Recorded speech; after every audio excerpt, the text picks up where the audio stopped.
If you look at a map of the United Kingdom, you'll find the county Cornwall way down in the lower left-hand corner, sticking out into the Atlantic Ocean just above the English Channel. Famous for its rocky beaches, it was best known a couple of centuries ago for its pirates.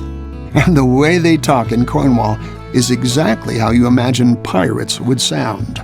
"Aye, matey, hoist the sails. We're going after the gold doubloons." Well, John Rowe Moyle wasn't a pirate, but he was cut from that same rough character. He was a stonemason who specialized in carving granite. He was one of the early British converts to the church and came to Utah in 1856 with the very first handcart company. He came to build a dream he had longed for all his life, a Zion society where peace, harmony, and abundance would prevail. John thought the way to demonstrate his devotion to that ideal was to push his handcart all the way to Zion alone. When anyone offered to help, he'd say, "No thanks, I can do it myself." And he did. But that determination, the miles and obstacles and sheer difficulty, nearly wore him down to skin and bones. Upon his arrival in Salt Lake City, bystanders gasped in disbelief as he passed by. Like all new arrivals, he was given some land. His was in Alpine, about 22 miles south of Salt Lake City, and he recovered just fine. But after a time as a farmer, he was called to be a stonemason on the Salt Lake Temple. He was excited to build Zion, using his skills as a master mason. But John only owned one horse, which was needed on the farm every day. "It won't be a problem," he assured his leaders. "I'll get up before 2 a.m. every Monday, and at 4 miles per hour, I can walk the 22 miles in 6 hours and up and over the South Mountain and on to Salt Lake to report for my shift at 8 a.m.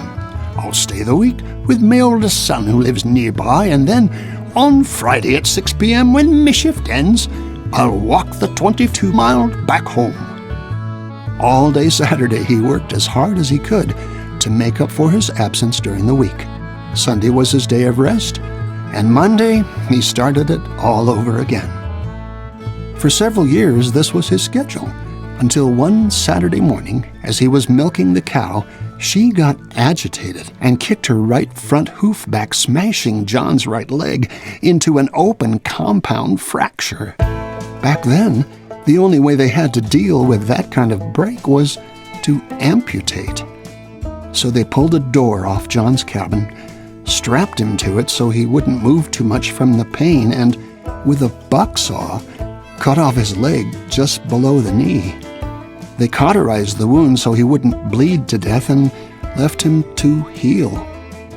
Everyone knew that was the end of John Rowe Moyle cutting stone for the Salt Lake Temple. Everyone except John. Not long after, John hobbled out to the barn on makeshift crutches, pulled out his shaving horse, and with a draw knife began shaping 2 pieces of wood. He shaped the first to replace his missing calf and carved a slot in the bottom. He shaped the second to replace his missing foot and carved a strut on the top. He inserted the strut into the slot and put a bolt through both pieces, giving him a hinged ankle. That way, not only could he walk without crutches, he could climb a ladder. He finished it off with a leather sleeve to attach this wooden leg to his thigh and began practicing until, after several weeks, he felt confident that he could again walk the 22 miles. On the chosen day, he got out of bed just before 2 a.m., strapped on his wooden leg, and got dressed. His wife, blurry-eyed, sat up and exclaimed, "And what are you doing?" John replied, "I've not been released from me calling." And he gave her a kiss and walked out the door, heading for the temple block to build Zion with his talents. There were many stonemasons at work on the Salt Lake Temple, each with a large wooden mallet in one hand and a steel chisel in the other. But only one stonemason had wood at hand and at foot. That was John Rowe Moyle.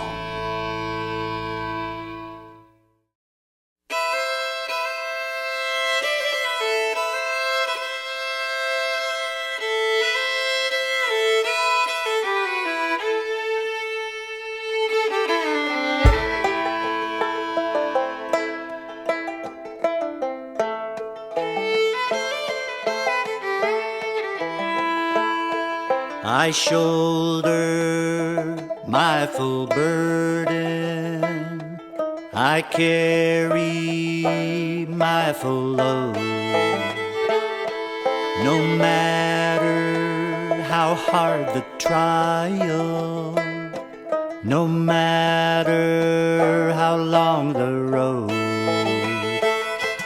I offer no excuses.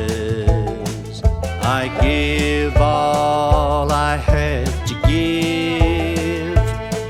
I labor in my calling.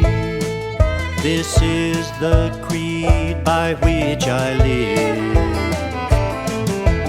Flesh and bone, steel and stone, wood at hand and foot, heart and mind so aligned, the end is understood. Day or night, left or right, my path is always known.